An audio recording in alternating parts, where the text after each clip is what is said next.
Aren't you in communications or something?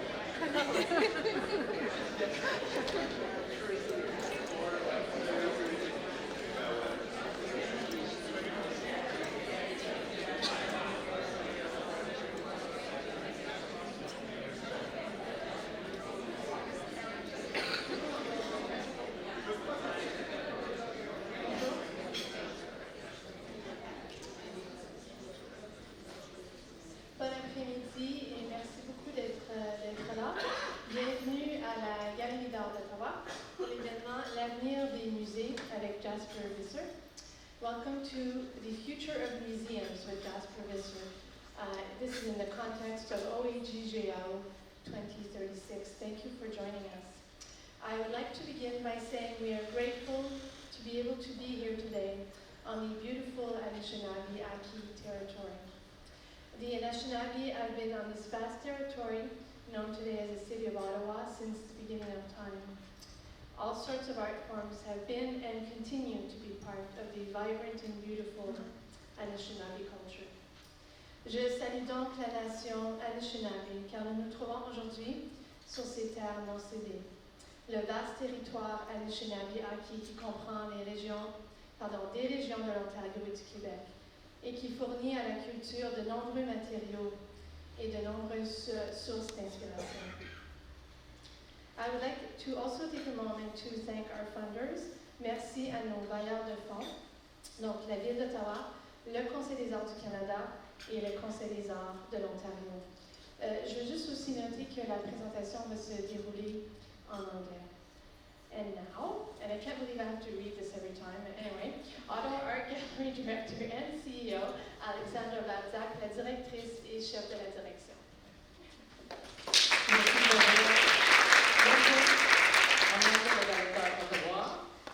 Je vous remercie d'être ici. Aujourd'hui, vous allez entendre parler de nouvelles idées sur la culture internationale et vous allez aider à fasciner l'avenir de la GAO. So on behalf of the Ottawa Art Gallery board and team, thanks for joining us for an afternoon session that hopefully expands our minds as we collectively shape our future. With the final days of OAG's first year of operations behind us, it's clear that our current vision and mandate has led us to some good success. Record numbers of attendance, deep connection with various communities, award-winning design, but we also took some risks, and those risks too seem to pay off. So some of the exhibition content, free admission, our longer hours of exhibitions and operations. So as the Ottawa Art Gallery thinks of the next stage of its development, its new strategic priorities, we really could have sort of said more of the same, please, or rested on our laurels. Or did maybe just a one and done internal session around strategic planning. But we didn't. We decided that we were going to charge ourselves to go back into the community, because it had been a while since we had consulted with the community. We did a lot of consultation when we were about to build this space, but it seemed like the right time to come on back. And in the words of our chair, Victor Duray, he charged us to be bold in our thinking and in order to guide our future planning. The idea being that when a new set of leaders take over the gallery in the new future, they will feel well served by a forward-thinking board and staff and community from the past. So one of the early stages of our approach saw the OAG team and board reflect back on the past of histories and galleries. Because if you want to know what your future is going to be, you really do have to reflect back on what your past is.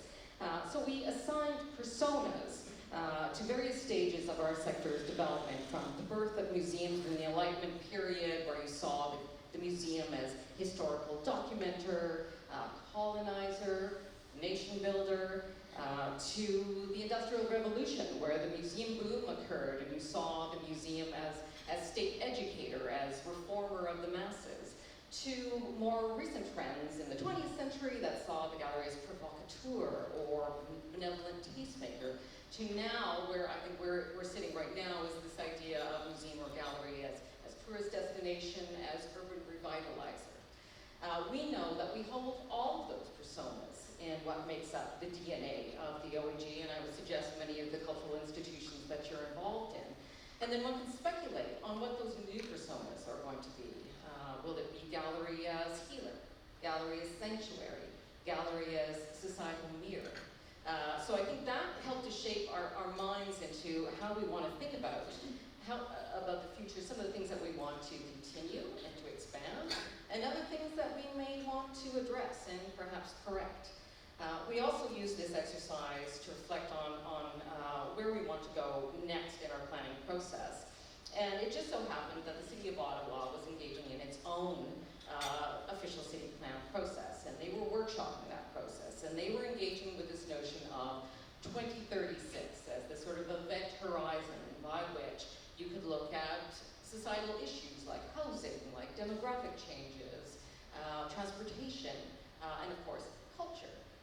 Were all pillars as part of their thinking. And we wanted to engage with that process. We thought that it was very, very important that as a cultural institution here in Ottawa, that we have a bit of a say in shaping what that future city plan looks like. So that's really why all of you are here today. We're so pleased to have colleagues from so many different sectors, from the healthcare sector, from the cultural institution sector, from all disciplines, dance, theater, as well as the visual arts. We have patrons from the past. We have, of course, artists in the room, really with the hope that collectively we're going to shape where we want to go next. And really, with our collective thinking, help to understand what the needs of the 21st century museum, arts institution might be, and how we put in the building blocks to get us to where we need to be in order to remain relevant institutions. So today's session is the first of a series, and it seemed fitting to begin OAG 2036 with a speaker who is known around the world for his lectures and consulting work and blogs on the Museum of the Future. Jasper Visser hails from Amsterdam, is an international consultant and facilitator specializing in digital transformations and community leadership and in cultural and civic organizations. Jasper has worked internationally with a wide range of clients, including the European Parliament, the International Federation of Library Associations and Institutions, and our own National Arts Center. Before I invite Jasper to the podium, I will say that he will present for about 20 or 30 minutes, and then we'll move directly into a panel discussion moderated by the chair of our Strategic Planning Committee, OAG board member, Mark Sean, and including an esteemed panel of artists, arts organization directors, and activists. Instead of having a question period afterwards, we ask that you consider your questions and either write them down on the cards that we have at the back of the room. We also have the email address that you can send those into. And we will take about 5 of those responses, and Jasper will do a considered response to them, and we'll be posting those on our website. Maintenant, c'est un plaisir de vous présenter Jasper Visser.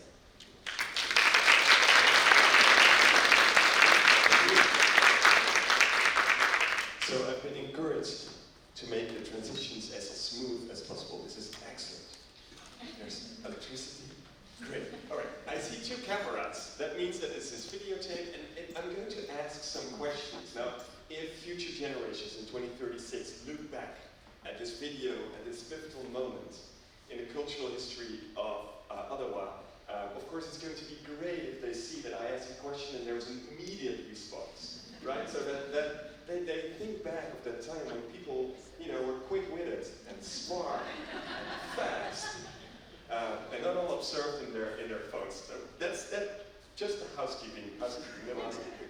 Second housekeeping is I have 20 to 30 minutes. I'm going to put my timer, and if it makes a lot of noise, then I stop talking. Good. So Ottawa in 2036, according to a beautiful document I read, is going to be the most livable mid-sized city in North America. That's a beautiful statement. And we all know that culture and the arts play an incredibly important role in making that a reality. We know that because many of us choose culture and the arts as a way, to live our lives and to dedicate our lives to, or at least we care enough about them to be here right now. But it's not enough to just know that.